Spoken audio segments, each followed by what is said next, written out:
Jane Eyre by Charlotte Bronte. Chapter 30. The more I knew of the inmates of Moor House, the better I liked them.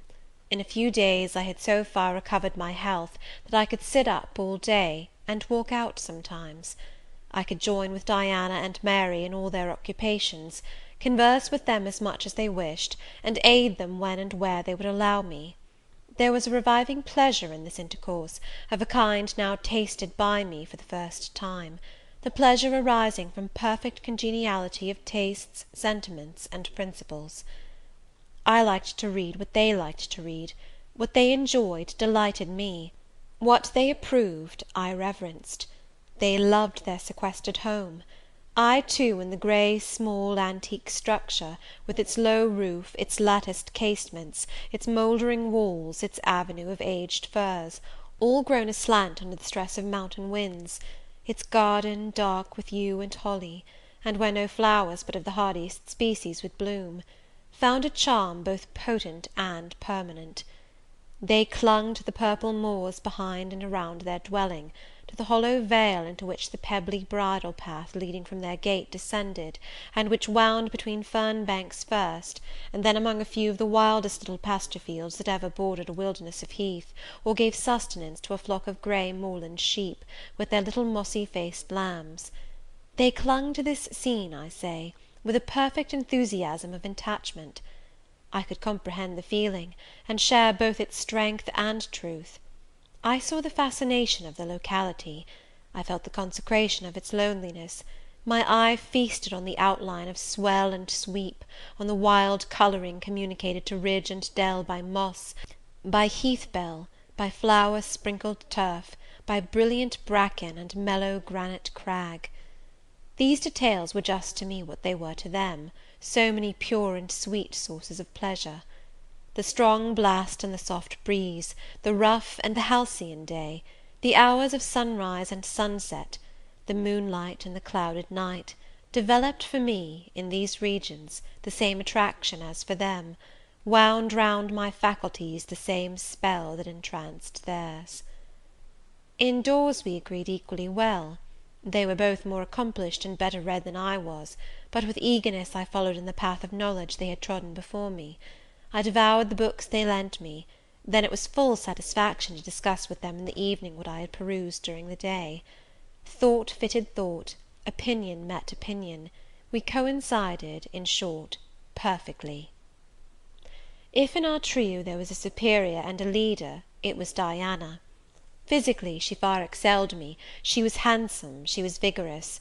In her animal spirits there was an affluence of life and certainty of flow, such as excited my wonder, while it baffled my comprehension. I could talk a while when the evening commenced; but the first gush of vivacity and fluency gone, I was fain to sit on a stool at Diana's feet, to rest my head on her knee, and listen alternately to her and Mary, while they sounded thoroughly the topic on which I had but touched. Diana offered to teach me German. I liked to learn of her. I saw the part of instructress pleased and suited her; that of scholar pleased and suited me no less. Our natures dovetailed. Mutual affection, of the strongest kind, was the result. They discovered I could draw; their pencils and colour boxes were immediately at my service. My skill, greater in this one point than theirs, surprised and charmed them. Mary would sit and watch me by the hour together; then she would take lessons, and a docile, intelligent, assiduous pupil she made. Thus occupied, and mutually entertained, days passed like hours, and weeks like days. As to Mr. St. John, the intimacy which had arisen so naturally and rapidly between me and his sisters did not extend to him. One reason of the distance yet observed between us was, that he was comparatively seldom at home; a large proportion of his time appeared devoted to visiting the sick and poor among the scattered population of his parish. No weather seemed to hinder him in these pastoral excursions; rain or fair, he would, when his hours of morning study were over, take his hat, and, followed by his father's old pointer, Carlo, go out on his mission of love or duty; I scarcely know in which light he regarded it. Sometimes, when the day was very unfavourable, his sisters would expostulate. He would then say, with a peculiar smile, more solemn than cheerful, and if I let a gust of wind or a sprinkling of rain turn me aside from these easy tasks, what preparation would such sloth be for the future I propose to myself?" Diana and Mary's general answer to this question was a sigh, and some minutes of apparently mournful meditation. But besides his frequent absences, there was another barrier to friendship with him. He seemed of a reserved, an abstracted, and even of a brooding nature. Zealous in his ministerial labours, blameless in his life and habits, he yet did not appear to enjoy that mental serenity, that inward content, which should be the reward of every sincere Christian and practical philanthropist. Often of an evening, when he sat at the window, his desk and papers before him, he would cease reading or writing, rest his chin on his hand, and deliver himself up to I know not what course of thought; but that it was perturbed and exciting might be seen in the frequent flash and changeful dilation of his eye. I think, moreover, that nature was not to him that treasury of delight it was to his sisters. He expressed once, and but once, in my hearing, a strong sense of the rugged charm of the hills, and an inborn affection for the dark roof and hoary walls he called his home; but there was more of gloom than pleasure in the tone and words in which the sentiment was manifested, and never did he seem to roam the moors for the sake of their soothing silence, never seek out or dwell upon the thousand peaceful delights they could yield. Incommunicative as he was, some time elapsed before I had an opportunity of gauging his mind. I first got an idea of its calibre when I heard him preach in his own church at Morton. I wish I could describe that sermon, but it is past my power. I cannot even render faithfully the effect it produced on me. It began calm, and indeed, as far as delivery and pitch of voice went, it was calm to the end. An earnestly felt, yet strictly restrained zeal breathed soon in the distinct accents, and prompted the nervous language. This grew to force, compressed, condensed, controlled. The heart was thrilled, the mind astonished, by the power of the preacher; neither was softened. Throughout there was a strange bitterness, an absence of consolatory gentleness. Stern allusions to Calvinistic doctrines, election, predestination, reprobation, were frequent, and each reference to these points sounded like a sentence pronounced for doom. When he had done, instead of feeling better, calmer, more enlightened by his discourse, I experienced an inexpressible sadness; for it seemed to me, I know not whether equally so to others, that the eloquence to which I had been listening had sprung from a depth where lay turbid dregs of disappointment, where moved troubling impulses of insatiate yearnings and disquieting aspirations. I was sure St. John Rivers, pure-lived, conscientious, zealous as he was, had not yet found that peace of God which passeth all understanding. He no more had found it, I thought, than had I, with my concealed and racking regrets for my broken idol and lost Elysium, regrets to which I have latterly avoided referring, but which possessed me and tyrannized over me ruthlessly. Meantime, a month was gone. Diana and Mary were soon to leave Moor House, and return to the far different life and scene which awaited them, as governesses in a large, fashionable, south of England city, where each held a situation in families by whose wealthy and haughty members they were regarded only as humble dependents, and who neither knew nor sought out their innate excellencies, and appreciated only their acquired accomplishments as they appreciated the skill of their cook or the taste of their waiting-woman. Mr. St. John had said nothing to me yet about the employment he had promised to obtain for me, yet it became urgent that I should have a vacation of some kind.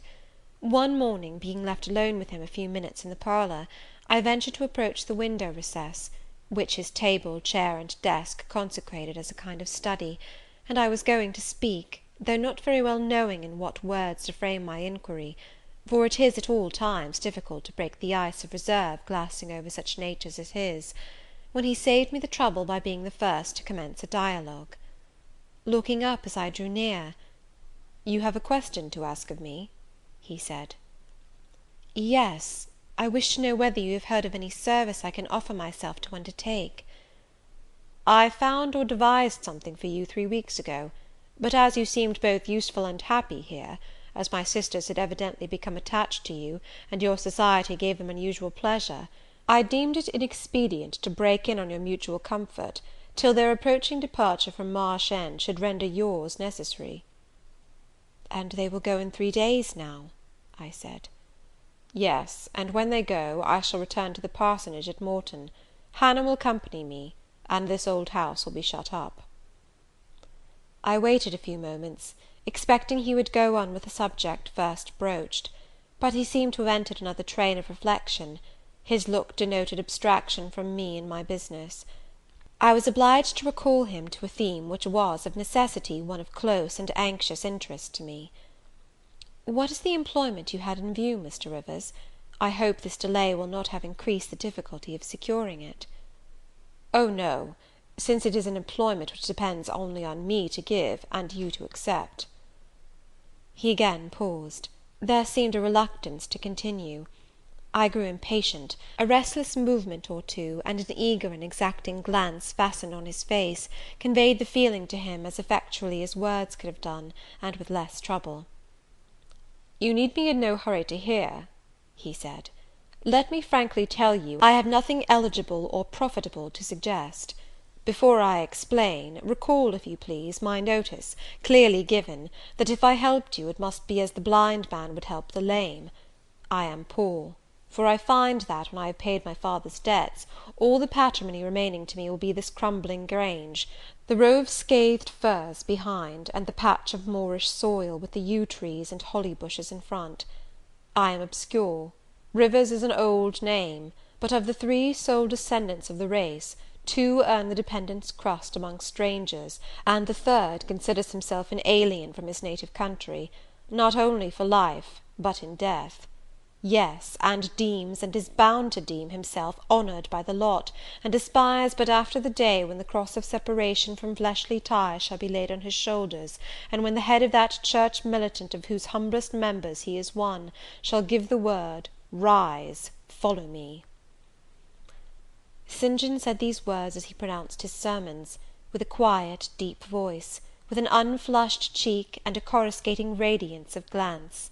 He resumed: "And since I am myself poor and obscure, I can offer you but a service of poverty and obscurity. You may even think it degrading; for I see now your habits have been what the world calls refined; your tastes lean to the ideal, and your society has at least been among the educated. But I consider that no service degrades which can better our race.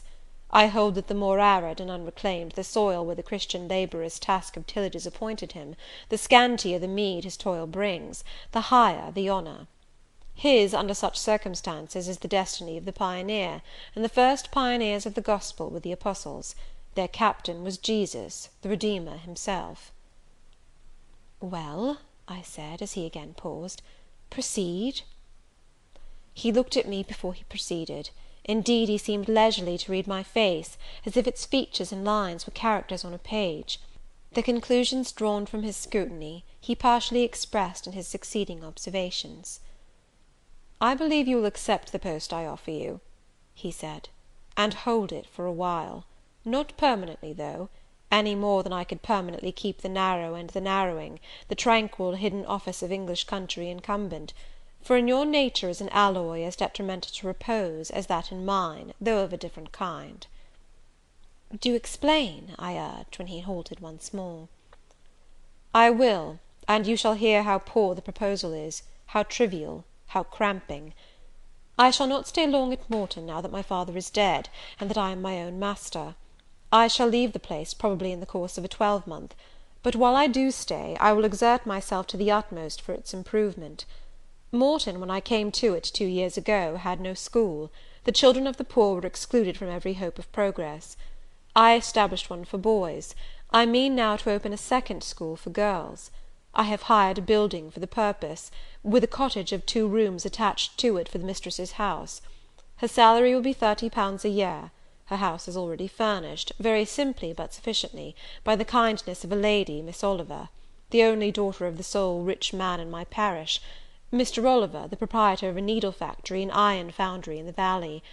The same lady pays for the education and clothing of an orphan from the workhouse, on condition that she shall aid the mistress in such menial offices connected with her own house and the school as her occupation of teaching will prevent her having time to discharge in person. Will you be this mistress?" He put the question rather hurriedly. He seemed half to expect an indignant, or at least a disdainful rejection of the offer. Not knowing all my thoughts and feelings, though guessing some, he could not tell in what light the lot would appear to me. In truth, it was humble, but then it was sheltered, and I wanted a safe asylum. It was plodding, but then, compared with that of a governess in a rich house, it was independent; and the fear of servitude with strangers entered my soul like iron. It was not ignoble, not unworthy, not mentally degrading. I made my decision. Thank you for the proposal, Mr. Rivers, and I accept it with all my heart. But you comprehend me, he said. It is a village school. Your scholars would be only poor girls, cottagers' children, at the best farmers' daughters. Knitting, sewing, reading, writing, ciphering, will be all you will have to teach. What will you do with your accomplishments? What with the largest portion of your mind, sentiments, tastes? Save them till they are wanted. They will keep. You know what you undertake, then? I do. He now smiled, and not a bitter or a sad smile, but one well pleased and deeply gratified. And when will you commence the exercise of your function? I will go to my house to-morrow, and open the school, if you like, next week. Very well, so be it. He rose and walked through the room. Standing still, he again looked at me. He shook his head. What do you disapprove of, Mr. Rivers? I asked. You will not stay at Morton long. No, no. Why, what is your reason for saying so? I read it in your eye. It is not of that description which promises the maintenance of an even tenor in life. I am not ambitious. He started at the word ambitious. He repeated, No. What made you think of ambition? Who is ambitious? I know I am, but how did you find it out? I was speaking of myself. Well, if you're not ambitious, you are... He paused. What? I was going to say impassioned, but perhaps you would have misunderstood the word and been displeased. I mean that human affections and sympathies have a most powerful hold on you. I am sure you cannot long be content to pass your leisure in solitude, and to devote your working hours to a monotonous labour wholly void of stimulus, any more than I can be content, he added with emphasis, to live here buried in morass, pent in with mountains. My nature that God gave me contravened, my faculties heaven bestowed, paralysed, made useless. You hear now how I contradict myself. I, who preached contentment with a humble lot, and justified the vocation even of hewers of wood and drawers of water in God's service, I, his ordained minister, almost rave in my restlessness.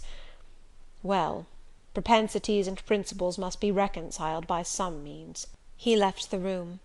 In this brief hour I had learned more of him than in the whole previous month, yet still he puzzled me. Diana and Mary Rivers became more sad and silent as the day approached for leaving their brother and their home.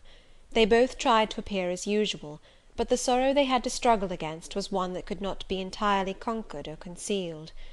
Diana intimated that this would be a different parting from any they had ever yet known. It would probably, as far as St. John was concerned, be a parting for years. It might be a parting for life. "He will sacrifice all to his long-framed resolves," she said.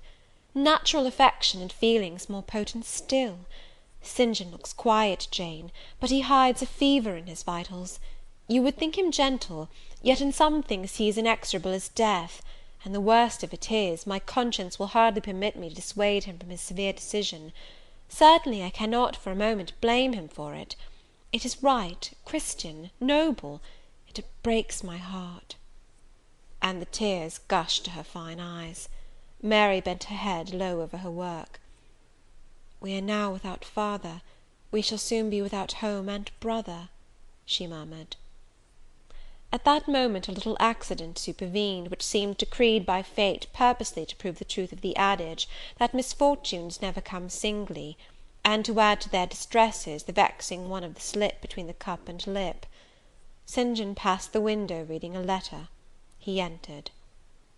"Our Uncle John is dead," said he. Both the sisters seemed struck, Not shocked or appalled, the tidings appeared in their eyes rather momentous than afflicting. "Dead?" repeated Diana. "Yes." She riveted a searching gaze on her brother's face. "And what then?" she demanded in a low voice. "What then, Di?" he replied, maintaining a marble immobility of feature. "What then? Why, nothing. Read." He threw the letter into her lap. She glanced over it, and handed it to Mary. Mary perused it in silence, and returned it to her brother. All three looked at each other, and all three smiled, a dreary, pensive smile enough. "Amen! We can yet live," said Diana at last. "At any rate, it makes us no worse off than we were before," remarked Mary. "Only it forces rather strongly on the mind the picture of what might have been," said Mr. Rivers, "and contrasts it somewhat too vividly with what is." He folded the letter, locked it in his desk, and again went out. For some minutes no one spoke. Diana then turned to me. "Jane, you will wonder at us and our mysteries," she said, "and think us hard-hearted beings not to be more moved at the death of so near a relation as an uncle; but we had never seen him or known him. He was my mother's brother. My father and he quarrelled long ago. It was by his advice that my father risked most of his property in the speculation that ruined him. Mutual recrimination passed between them; they parted in anger, and were never reconciled. My uncle engaged afterwards in more prosperous undertakings. It appears he realized a fortune of £20,000. He was never married, and had no near kindred but ourselves and one other person, not more closely related than we. My father always cherished the idea that he would atone for his error by leaving his possessions to us. That letter informs us that he has bequeathed every penny to the other relation, with the exception of 30 guineas, to be divided between St. John, Diana, and Mary Rivers, for the purchase of 3 mourning rings. He had a right, of course, to do as he pleased; and yet a momentary damp is cast on the spirits by the receipt of such news. Mary and I would have esteemed ourselves rich with £1,000 each; and to St. John such a sum would have been valuable, for the good it would have enabled him to do. This explanation given, the subject was dropped, and no further reference made to it by either Mr. Rivers or his sisters. The next day I left Marsh End for Morton. The day after, Diana and Mary quitted it for distant B. In a week, Mr. Rivers and Hannah repaired to the parsonage, and so the old Grange was abandoned. Chapter 30.